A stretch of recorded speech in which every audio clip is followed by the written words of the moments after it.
I'm Gayatri from 2nd MCom. My topic is about types of exposure in foreign exchange. There are three types of exposure.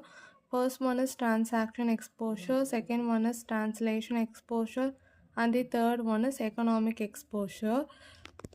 First, we are going to see about transaction exposure. As the name suggests, the transaction exposure can be seen on actual transaction taking place in businesses involving foreign currencies.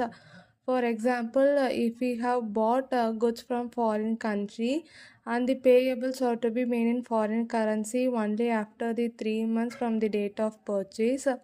In this situation, the purchase price may be higher while paying the money on the due date if the currency value increases on the due date, and this is said to be transaction exposure.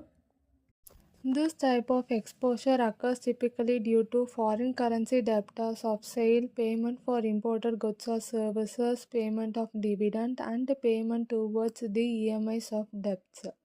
The second one is a translation exposure. The other name for this exposure is accounting exposure.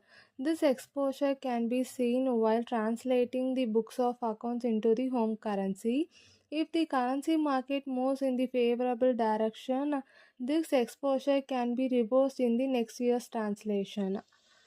For example, if a multinational company with subsidiaries in different countries while preparing their consolidated financial statements in its home currency, the fluctuations in the exchange rate can impact the translation, and this exposure is said to be translation exposure. This can result in changes in reported profits, equity, and the overall financial position of the company. But the management does not give that much attention to this kind of exposure. The third exposure is economic exposure. The economic exposure is also said to be operating exposure. This exposure has an impact on company's overall value. For instance, if an Indian company faces a competition from a foreign firm due to a favorable exchange rates, the Indian company's market share and the profitability may decline.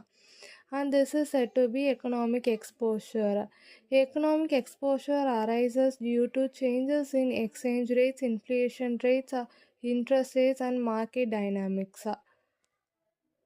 Economic exposure is also said to be long-term exposure, and assessing this exposure is crucial for strategic decision making and developing appropriate risk mitigation strategies.